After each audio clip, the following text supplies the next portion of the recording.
ओम नमः शिवाय. श्री स्वामी समर्थ. तर चला आपण बघूयात आज 5वं ज्योतिर्लिंग केदारेश्वर ज्योतिर्लिंग. ह्या ज्योतिर्लिंगाची माहिती आपण बघणार आहोत. माझं नाव मीनाक्षी जाधव आणि माझ्या चॅनलचं नाव आहे दिल की आवाज. तर ह्या चॅनलवरती मी 12 ज्योतिर्लिंगांची माहिती घेऊन येत आहे. तर 4 ज्योतिर्लिंगांची माहिती मी टाकली आहे. तर आज आपण बघणार आहोत 5वं ज्योतिर्लिंग केदारनाथ ज्योतिर्लिंग ह्याबद्दलची माहिती मराठीमध्ये शॉर्टकट अडाणी लोकांपर्यंत हा आपला वारसा पोहोचावा यासाठी मी ती माहिती घेऊन येत आहे. तर चला सुरू करूया माहिती. तर केदारनाथ केदारेश्वर तर हे कुठे वसलेलं आहे, याचं स्थान कुठे आहे, तर हिमालयाच्या पर्वतरांगांमध्ये हे ज्योतिर्लिंग वसलेलं आहे. स्वयंभू ज्योतिर्लिंग आहे. गढवाल जिल्ह्यामध्ये हिमालय रांगांमध्ये हे ज्योतिर्लिंग स्वयंभू ज्योतिर्लिंग वसलेलं आहे आणि जवळजवळ समुद्री सपाटीपासून 380 किलोमीटरवरती उंच हे स्वयंभू शिवलिंग प्रकट झालेलं आहे आणि त्याच्या बाजूनीच मंदाकिनी नदी वाहते. तर या केदारेश्वर ज्योतिर्लिंगाला खूप महत्त्व प्राप्त झालेलं आहे, कारण हे ज्योतिर्लिंग स्वयंभू ज्योतिर्लिंग आहे. ते स्वतःहून प्रकट झालेलं आहे, जमिनीतून भूभागातून प्रकट झालं आहे आणि 4 धामपैकी याला हे एक धाम मानलं जातं. तर असं हे केदारेश्वर ज्योतिर्लिंग आहे. खूप उंच अशा ठिकाणी आहे. तर चला आपण त्याची पौराणिक कथा बघू. तर जेव्हा पांडवांचं कुरुक्षेत्र युद्ध झालं, जेव्हा पांडवांनी कुरुक्षेत्र युद्ध लढलं, तेव्हा ते कुरुक्षेत्र युद्ध लढल्यानंतर त्यांच्या पापाचं प्रायश्चित्त घेण्यासाठी किंवा त्यांना पापमुक्त होण्यासाठी युद्धामध्ये बराच संहार झाला, बरेच लोक मारल्या गेल्या, बरंच पांडवांच्या हातून मारल्या गेली लोक. तर त्यांचं ते पापचालन करण्यासाठी ते शिवांची उपासना करायला लागले पांडव. तर शिव त्यांच्यापासून बचाव करत होते, त्यांच्यापासून दूर जात होते, पण ते काही ऐकेच ना. तर तेव्हा शिवांनी नंदी रूप घेतलं. शिवांनी रूप बदललं, कारण ते 5 पांडव शिवांच्या खूप मागे लागले होते. पापक्षालनासाठी, पापमुक्ती करण्यासाठी शिवांच्या मागे लागले होते. शिवांची घोर तपश्चर्या करत होते, शिवांची खूप उपासना करत होते. तर त्यावेळी शिव हे त्यांच्यापासून बचाव करण्यासाठी नंदी रूप शिवांनी धारण केलं आणि ते सैरावैरा इकडे पळत सुटले. तर ते इतके पळत होते, पण ते 5 पांडव काही त्यांचा पिछा सोडत नव्हते आणि त्यामुळे शिवांनी नंदी रूप धारण केलं. तर 5 पांडवांमधले भीम तर सगळ्यांना माहीतच आहेत आणि ते किती बलवान होते, किती ताकदवर होते, किती मोठा योद्धा होता भीम हा. तर हे सगळ्यांना मान्यच आहे. तर त्या भीमाने काय केलं की त्या नंदीचा पाठलाग केला, तो नंदी पकडण्याचा प्रयत्न केला, पण ते साक्षात शिव होते. शेवटी भगवान शिव आहेत, ते सृष्टीदाता आहेत, तारणहार आहेत, ते कुठं भीमाच्या हाती लागलेत का. तर त्यांनी नंदी रूप घेतला आणि ते सैरावैरा पळू लागले आणि भीम त्यांना पकडण्यासाठी त्यांच्या मागे लागला. तर तो नंदी इकडे तिकडे पळतच होता. शेवटी भीम थकला आणि त्या नंदीच्या पर्यंत पोचणारच तितक्यात तो नंदी धरणी मातेत अदृश्य झाला. म्हणजे ते भगवान शिव होते, नंदीच्या रूपात ते धरणी मातेत जमिनीमध्ये अदृश्य झाले आणि ते जेव्हा अदृश्य झाले तेव्हा त्यांच्या शरीराचे खूप सारे अवयव विखुरले गेले. तर ते अवयव सगळीकडे इकडे तिकडे विखुरले गेले, कारण ते नंदी रूपात होते म्हणून ते सगळे त्यांचे अवयव विखुरले गेले आणि त्यांच्या नंदीचा जो पाठीचा भाग आहे, अर्थातच ते भगवान शिव होते, त्यांच्या पाठीचा भाग केदारनाथ इथे पडला, तिथे तो विखुरला गेला आणि ते जमिनीतून ते शिवलिंग पाठीच्या आकारात प्रकट झालेलं आहे. स्वयंभू शिवलिंग आहे, पाठीच्या आकारात ते प्रकट झालेलं आहे. तर येथे भगवान शिवांची पूजा केदारेश्वर स्वरूपात केली जाते आणि हे 4 धाममधलं एक धाम आहे असं मानलं जातं. तर खूप असं पवित्र असं ठिकाण आहे आणि तुम्ही नक्कीच जा, पण जाताना काळजी घ्या.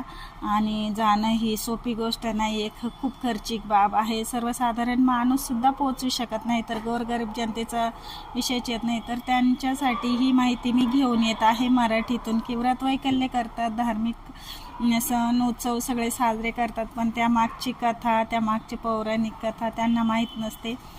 सगळ्यांनाच माहीत नसते. जे शिकलेले आहे, ज्यांना वाचता येतं आहे, जे वाचू शकतात, काही मोबाईल PDF पुस्तक वाचू शकतात, अशांना सगळ्यांना माहीत असेल. परंतु ज्यांना वाचता येत नाही, खेडेपाड्यावर राहतात, दरीखोऱ्यात राहतात, त्यांचं पण भगवान शिवांवर विश्वास असतो. ते पण त्यांची पूजा आरत्या करतात, त्यांच्याकडे आपलं मागणं सांगतात, इच्छा सांगतात, भावना व्यक्त करतात, विश्वास ठेवतात. तर त्यांच्यापर्यंत ही माहिती मराठीत साध्या सोप्या भाषेत पोचावी अशी माझी इच्छा आहे, म्हणून मी घेऊन येत आहे. तर अशा प्रकारे ते केदारेश्वर शिवलिंग प्रकट झालेला आहे. तो एक शिवांचाच पाठीचा भाग आहे आणि अजूनही तिथे त्या पावित्र्याचं म्हणजे गेलं तर जाणवतं ते पावित्र्य, ती शक्ती जाणवते आपल्याला. तर चला बोलूया आपण मंदिराची रचनेबद्दल. तर मंदिर हे पूर्ण दगडामध्ये बांधलेलं आहे. आणि जेव्हा हे शिवलिंग प्रकट झालं, जेव्हा ती पौराणिक कथा घडली, त्यावेळा शंकराचार्य हे ऋषी होते. तर असं मानण्यात येतं की हे पहिलं मंदिर शंकराचार्य ऋषींनी पुनर्निर्मित केलं आहे. जेव्हा हे स्वयंभू शिवलिंग प्रकट झालं, तेव्हा शंकराचार्य ऋषी होते आणि त्यांनी त्या लिंगाभोवती, त्या ज्योतिर्लिंगाभोवती, त्या स्वयंभू शिवलिंगाभोवती त्यांनी मंदिराची स्थापना केली होती शंकराचार्य ऋषींनी, असं मानण्यात येतं. त्याच्यानंतर मंदिराची पुनरावृत्ती होऊन, पुनर्वसन होऊन ते दगडामध्ये बांधले गेले. आणि ते दगड इतकं म्हणजे जुनं मंदिर आहे, दगड इतके पक्के आहेत की कुठल्याही ऊन, वारा, पाऊस याचा कुठलाही परिणाम होत नाही. तर हे आता बोलूया आपण हवामान आणि दर्शन. तर आता इतक्या उंचीवर आहे, जवळजवळ जमिनीपासून 3600 फूट उंचीवर हे मंदिर आहे. तर तिथं ऑक्सिजन लेवल कमी असते आणि नेहमी थंडी असते तिथे, खूपच कडाक्याची थंडी असते. बर्फवर्षा होत असतो, हिमवर्षा होत असतो, असा बर्फाचा फवारा, पाऊस, हलका पाऊस तिथे पडत असतो. खूप कडाक्याची थंडी असते आणि साधारणतः फेब्रुवारी, मे ते नोव्हेंबरपर्यंत मंदिर चालू असतं दर्शनासाठी. आणि इतर वेळेस म्हणजे हिवाळ्यामध्ये मंदिर तिथे बंद असतं, कारण इतका हिमवर्षाव असतो की तिथं जाणं मुश्किल असतं. तर तिथं जेव्हा हे देवस्थान बंद असतं, जेव्हा हे मंदिर बंद असतं, तेव्हा या देवस्थानाची पूजा उखीमठ येथे केली जाते. तर हिवाळ्यात तर सहसा मंदिर बंद असल्यामुळे तिथे जायला परवानगीच नसते, पण जरी गेलात तर हिवाळ्यामध्ये उखीमठ इथे जा, तिथे ती पूजा अर्चा सगळं होत असतं. तर जायचं कसं? तर तुम्ही म्हणजे जिथे पण राहत असाल, ज्या भागात तुम्ही राहत असाल, देशात कुठल्याही भागात राहत असाल, तर तुमच्या जवळच्या एअरपोर्टवरून ऋषिकेश, उत्तराखंड, झारखंड ह्या मार्गे तुम्ही जाऊ शकतात. हवाई मार्गे पण तसंच जावं लागणार तुम्हाला, की जिथं विमानतळ असेल जवळपासचं तिथून तुम्ही ऋषिकेशला जाणार, ऋषिकेशवरून तुम्ही गढवाल जिल्ह्याकडे जाणार. आणि ट्रेननी जाणार असेल तरी तुम्हाला तसंच जावं लागणार, ऋषिकेशला जायचं आणि गढवाल जिल्ह्यामध्ये तिथून जायचं. तर आता आपण बघूयात विशेष माहिती म्हणजे तिथे तुम्ही जाल. विशेष माहिती म्हणजे तिथे खूप थंडी असते, कडाक्याची थंडी असते. तुमची तब्येत जर चांगली असेल, तुम्हाला जर हेल्थ इश्यू असतील, तर तुम्ही तिथे जाणं टाळा, किंवा तुम्ही पूर्ण माहिती घेऊनच जा. तुमची गोळ्या, औषधं सगळे बरोबर न्या, एखादं छोटंसं ऑक्सिजन सिलेंडर न्या. आणि तिथे जायचं म्हटलं तर तुम्ही समजा हिमालयात तर गेले, तुम्ही मंदिरापर्यंत पोचाल कसे? तर जवळपास म्हणजे तुम्ही गेले तिथं तर गौरीकुंड लागतं. तिथं त्या मंदिराच्या आजूबाजूनी मंदाकिनी नदी वाहते. तर वरती तुम्ही डोंगरावर जाल तेव्हा गौरीकुंड लागतं आणि त्या गौरीकुंडापासून 16 ते 18 किलोमीटर तुम्हाला एकतर पायी जावं लागेल, किंवा पालखीने जावं लागेल, किंवा घोड्याने जावं लागेल. तिथून गौरीकुंडापासून शिवलिंगापर्यंत केदारेश्वरांपर्यंत कुठलंही साधन नाही. तिथले जे हॉर्स रायडर असतात त्यांच्याबरोबर जावं लागेल किंवा पालखी करून जावं लागेल किंवा तुम्हाला हे करावं लागेल, चालत जावं लागेल. अशा प्रकारे तुम्ही गौरीकुंडापासून पुढे केदारेश्वर ज्योतिर्लिंगापर्यंत पोहोचू शकतात. तर महत्त्वाची टिप्स असं सांगायचं आहे मला की तुम्ही जेव्हा जाल तेव्हा पहिल्यांदा गव्हर्मेंट रजिस्ट्रेशन लागतं, कारण तो भाग एकदम दुर्मिळ भाग आहे. तिथपर्यंत फक्त ज्यांची चांगली तब्येत आहे तेच पोचू शकतात आणि चांगल्या तब्येतीवाल्यांना सुद्धा तिथे त्रास होतो, कारण ते इतकं उंचावर आहे, 3500 फूट जमिनीपासून उंचावर आहे. तिथे ऑक्सिजन लेवल कमी असते, त्यामुळे ज्यांची तब्येत चांगली आहे त्यांनीच जावं.